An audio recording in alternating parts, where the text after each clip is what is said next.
Hello everybody, my name is Roberto Parker. Welcome to another Health Detective Talk today. Digestion, crucial to the body. Gotta have good digestion, which relates to obviously the gut.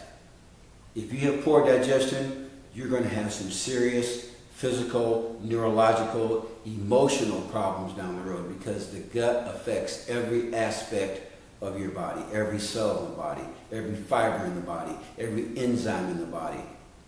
So we're going to talk about good digestive health versus bad digestive health. So let's go to the board here. Consume and eat good, clean foods, organic foods. Now, organic foods can get a little bit costly, but there's things you can do to offset that by growing your own garden. Buy grass-fed meats, cage-free eggs, chickens, those sort of things. Now, if you're a vegan or vegetarian, once again, try to consume good, organically grown produce.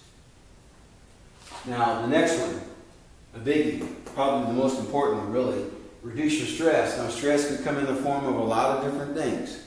It could be physical stress. It could be emotional stress. It could be nutritional stress. It could be chemical stress. It could be mental stress.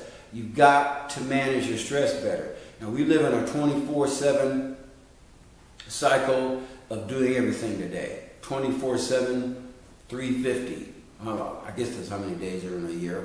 But we live in a crazy technological cycle where everybody wants it now, because of computers, electronics, social media. If you let that stuff rule your life, it will stress you out, ladies and gentlemen. I'm just here to tell you. Go outside, get some fresh air, go for a walk, enjoy nature, and don't take the phone with you. Okay? Now, which leads into the next one. Be active. Now, there's a difference between activity and exercise. Activity is more relaxed movement, but you can do it for an hour, 2 hours, 3 hours, 4 hours. If you can talk while you're being active, let's say with your spouse or with your kids or with a loved one or a coworker, if you can talk as you're being active, such as walking, such as bicycling, that's being active. You can do that for several hours. You cannot do that with the next one, exercise. Let me just go back to being active. You've got to emphasize this more than exercise. Now, I'm not saying no exercise. You can be active every single day of the week, but I don't recommend exercising intensely. Operative word there, intensely every day of the week.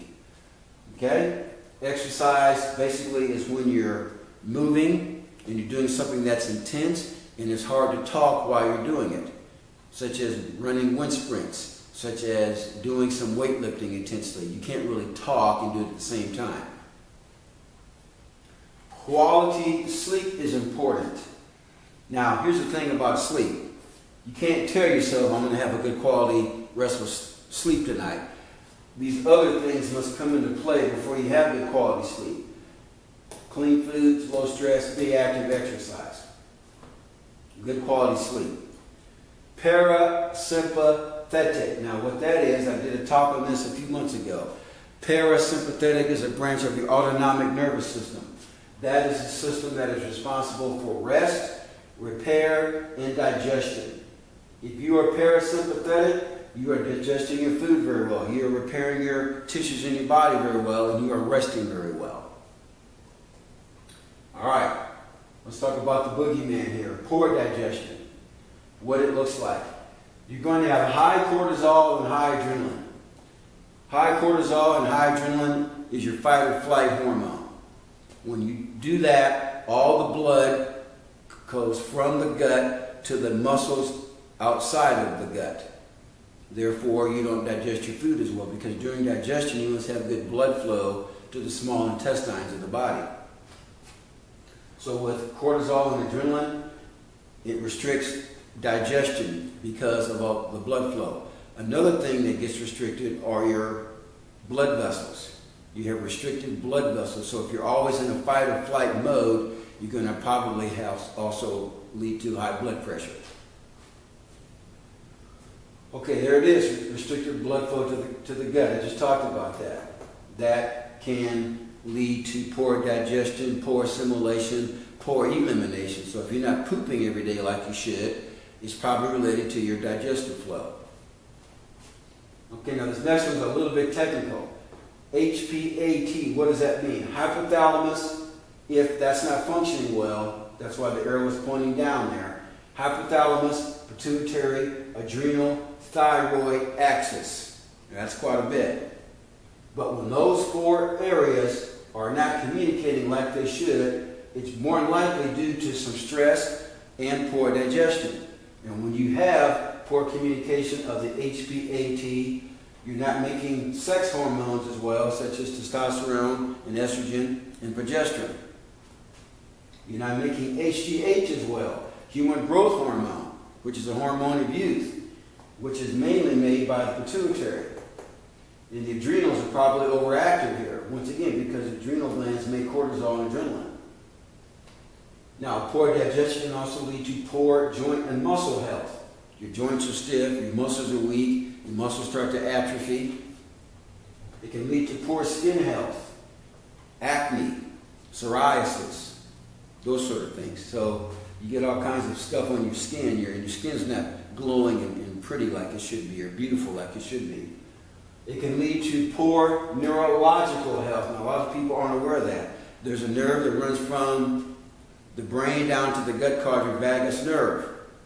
And the gut really is considered your second brain. When that vagus nerve becomes inhibited, you might say, because of poor digestion, the communication is not there, and it will affect your brain. That, ladies and gentlemen, can also lead to Alzheimer's and dementia. You got it. Poor gut health, poor digestion. Now, with poor digestion, you're probably what we call sympathetic. Sympathetic means you're in the fight or flight mode. Once again, up here, cortisol high, adrenaline is high, and your body's restricted. You're tense all the time. You may not feel that well on the outside, but your gut and your mind knows you're that way on the inside. And what you're doing, you're restricting blood flow, you're affecting the hypothalamus, adrenal thyroid axis, pituitary thyroid axis, you're affecting joint, skin, and neurological health. Your body knows. These systems are now starting to shut down. Therefore, if you keep doing that chronically, it will lead to very poor health. It will lead to some serious illnesses and diseases, and that's not good. That's in a bad way. Guys, if you want more information, by the way, there are ways to evaluate all of these things. With lab work, with questionnaires, with you and I sitting down and having a conversation. I can go through a whole plethora of assessments, and we can determine pretty much what your health is. Now, the best way to do it, I'll be honest with you, is with some lab work.